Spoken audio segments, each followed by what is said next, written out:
Sophie, si on devait définir le homestaging? Alors le homestaging, c'est bien d'en parler. Beaucoup de gens font confusion entre décoration et homestaging. Le homestaging, c'est vraiment une valorisation immobilière dans le but de vendre. Les clés de la réussite?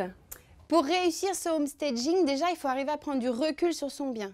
Beaucoup trop de gens ont la tête dedans et il y a le subjectif qui n'arrive pas à dire c'est beau ou c'est pas beau. Non, il faut arriver à le dire objectivement. Est-ce que ma maison présente bien? Est-ce qu'elle est rangée? Est-ce que les meubles sont à la bonne place ou pas? Donc moi, mon conseil, c'est de se faire aider souvent par un ami ou quelqu'un qui ose vous dire les choses, comme quand on déconne, qui ose vous le dire dans la vie, qui ose vous le dire aussi physiquement pour une maison.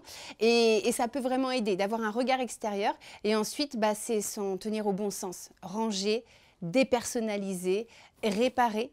Par notion d'économie, si on ne veut pas tout refaire, s'il y a une règle à retenir, c'est laquelle? Alors, peut-être qu'il faut se consacrer sur les pièces de vie et puis penser que cuisine et salle de bain, souvent dans la tête des acheteurs, sont des pièces qui coûtent cher à refaire. Donc, c'est des pièces primordiales et il ne faut pas passer outre. Est-ce que c'est très cher? Quel est le budget à prévoir? Alors, je dirais qu'il n'y a pas forcément de budget. On a constaté qu'il y avait un petit peu 3% du prix de vente, souvent, qui était alloué au homestaging. C'est si on veut rester dans une fourchette raisonnable. Et puis, de toute façon, c'est logique. Si on l'arrange, on le vendra mieux, le bien. Tout à fait. Mais tout le monde n'a pas toujours cette logique. Parce que souvent, les gens me disent « Ah, c'était moche hier dans l'émission ».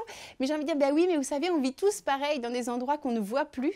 Et il faut arriver à prendre du recul. Et voilà, ce qui est logique pour l'un n'est pas toujours pour l'autre. » Donc, c'est pas seulement réparer, mais c'est aussi mettre des petits objets déco un peu intemporels, finalement? Oui, alors c'est vrai que si on s'applique vraiment au code du homestaging, il faut faire des choses neutres, naturelles, parce que l'idée c'est je ne dois pas regarder la décoration, je dois regarder des volumes, parce que je dois comprendre tous les mètres carrés que j'achète. C'est là où j'investis, j'achète pas des meubles que les gens vont ramener. Donc je dis toujours quand on a fini ce travail de dépersonnalisation, c'est bien de ramener un peu de déco. Les fleurs, ça marche toujours. Mais si on n'est pas sûr de ses goûts, il ne faut pas surcharger. Voilà, rester sur des choses intemporelles, comme tu disais, des fleurs, des choses assez sobres. Merci. Merci.